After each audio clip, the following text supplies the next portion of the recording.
Liberal political streamer Destiny sparred with conservative commentator Tomi Lahren on the topic of President Biden versus Donald Trump. But it quickly became a 2v1 when moderator Piers Morgan shamelessly jumped in to incessantly defend Trump alongside Lahren. But despite their best efforts, they were simply both no match. But before we unpack all that, if you end up liking this video and you want to support the channel, please be sure to hit the like, subscribe, and alert bells before you go. I'd greatly appreciate it. All right, friends, this entire conversation is about 35 minutes. I definitely encourage you to check it out on Piers Morgan Uncensored's YouTube channel. The first half of it is supposed to be a 1v1 between Destiny and Lahren on Biden v. Trump. But again, Morgan jumps in pretty shamelessly here. I've defended him in the past as a moderator and an interviewer, but he set all his credibility aside here. He took a position pretty shamelessly. It was basically Gavin Newsom versus Ron DeSantis, with Morgan playing the role of Sean Hannity. Now, we're going to play a couple of clips from this video. The first one is basically Destiny's opening statement and Pierce's response. We'll unpack it together after we play it. Every time somebody attacks Biden on his senility, I feel like that is a stronger indictment of Trump's own failure as a president. I do agree that Biden definitely seems to have slowed down in his older age, but I mean, he passed so much more legislation than Trump. I think our foreign policy aims are better than they were under Trump. And I think the way that he manages the rhetoric and the overall attitude of the country is way more responsible than Trump as well. And he's not facing 90+ criminal indictments. So that may well be true, but the reality is perception is often half the battle with an election campaign. The perception is that Donald Trump is a little bit younger, but has twice the energy, twice the dynamism, and all the stuff that's being thrown at him, far from defeating him, as is usually the case with politicians, has empowered him and made him stronger. What are the Democrats going to do about that come November? So what I love about this is Piers Morgan, it's fine if Piers Morgan wants to appeal to perception, right? We talk about that a lot on this channel, how in the end, electorally, perception does matter more than facts.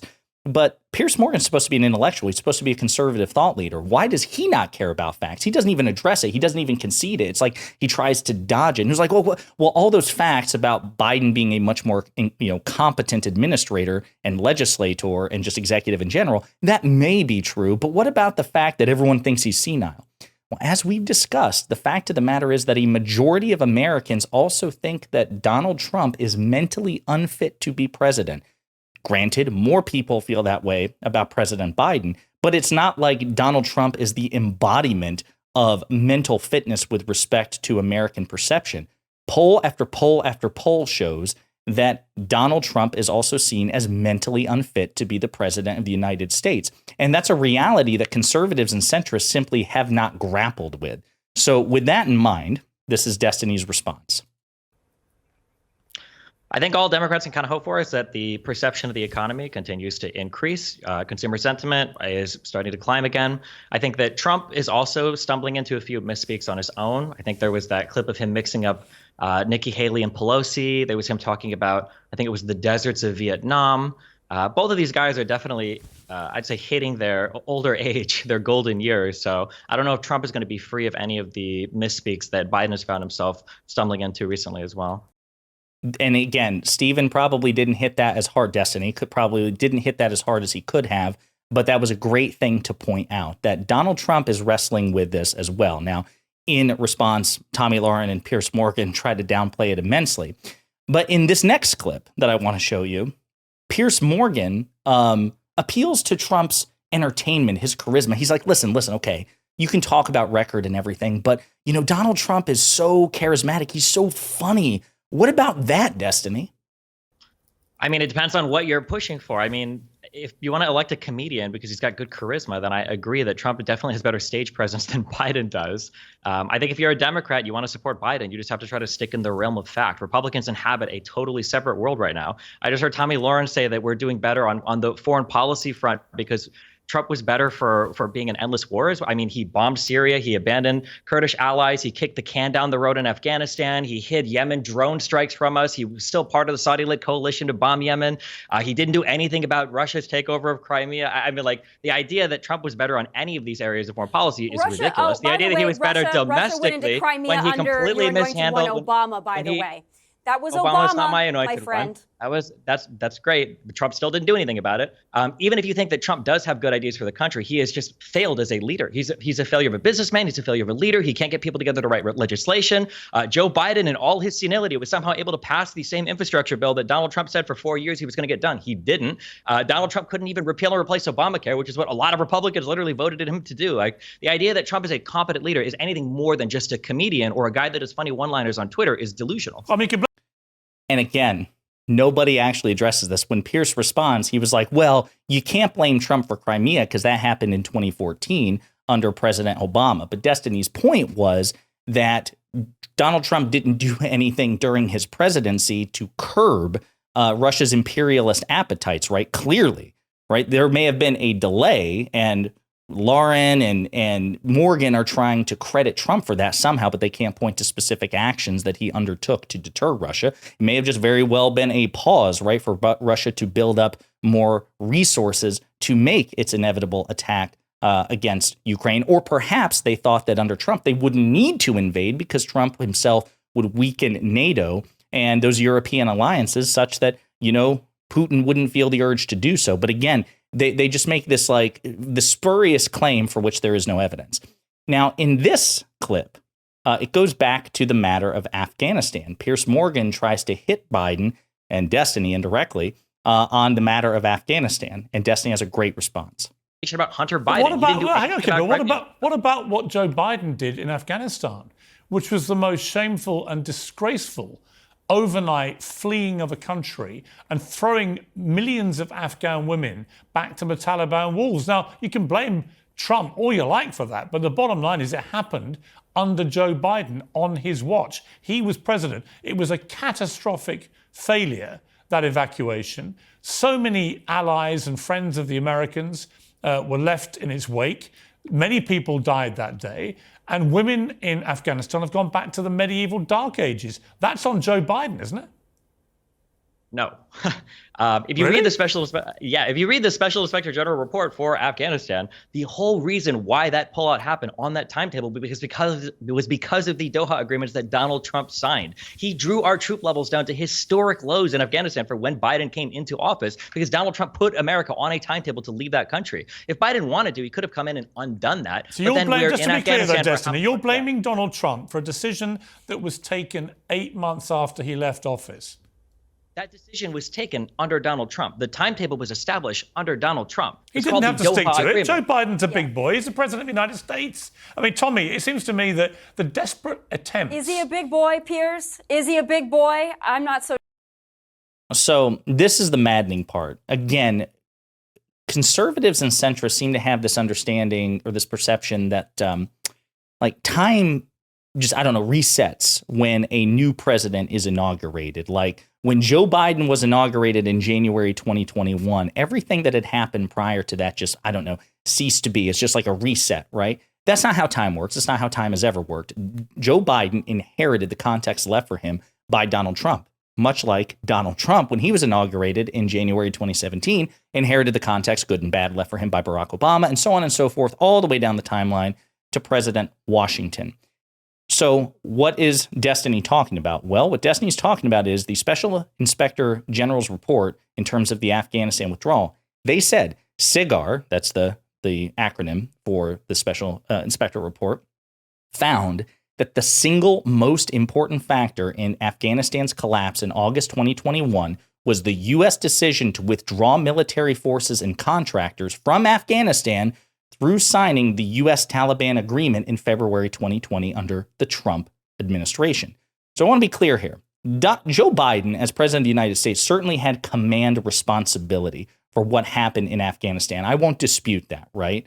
The service people who died on his watch because of the ISIS-K attacks, because he's commander-in-chief, he bears responsibility. Although I will point out that more people died in Afghanistan under Donald Trump, and just in general, more service people died under Donald Trump than have Joe Biden. So by that reckoning, Donald Trump is still objectively worse by that metric.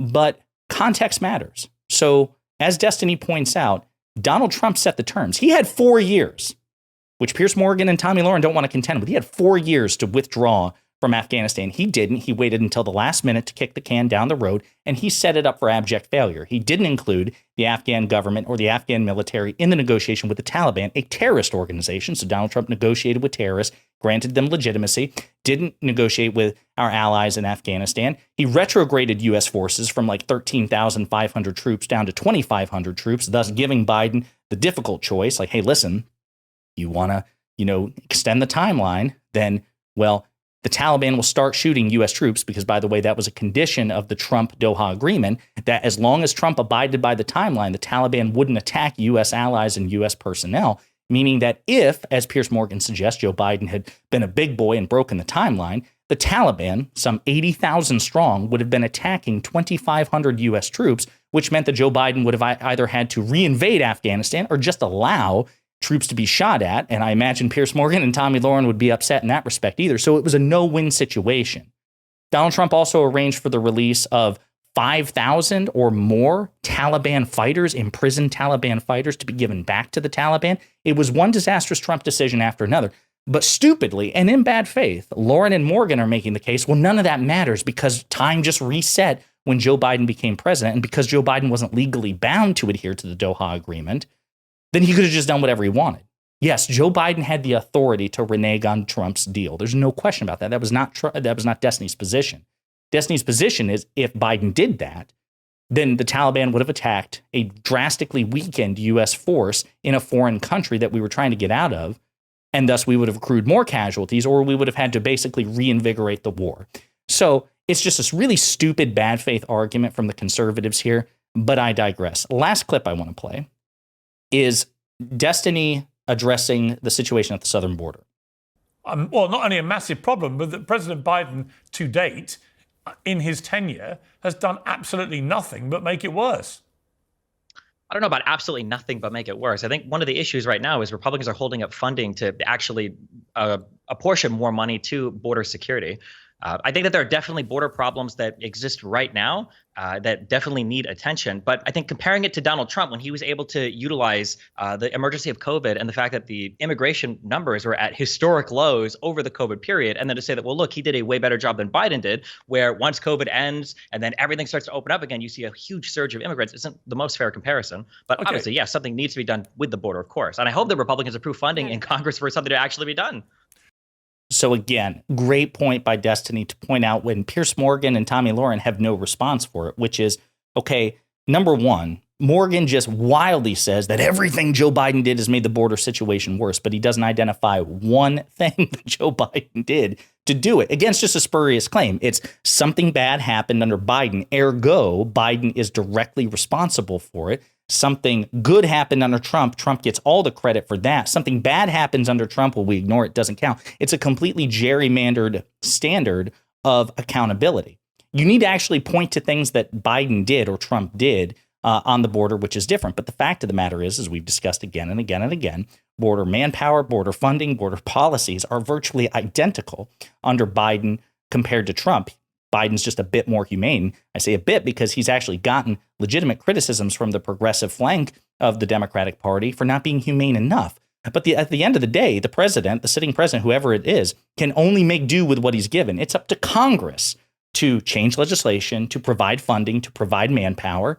And the Republicans, in bad faith, playing dirty pool, are choosing not to because they want to use it as a wedge issue ahead of the 2024 election, which means, factually, Republicans are to blame for the issue at the southern border because there was a bipartisan, very conservative border bill that Biden and Democrats and independents and Republicans in the Senate worked on, but Trump and MAGA Republicans killed it. But again, Pierce and Tomi have really no refutation of that. They can't deal with it. It's just like Biden senile. Something happened bad under Biden, ergo Biden is responsible for it. Everything good happened under Trump, no context. And if something bad happened under Trump, like the pandemic, like if Destiny brought up the pandemic with these two, they'd be like, well, you can't blame Trump for that, right? That's when they use critical thinking. But I digress. There's so much to unpack here. I'm looking forward to diving into this deeper. You should definitely check the whole thing out and let me know what you think in the comments.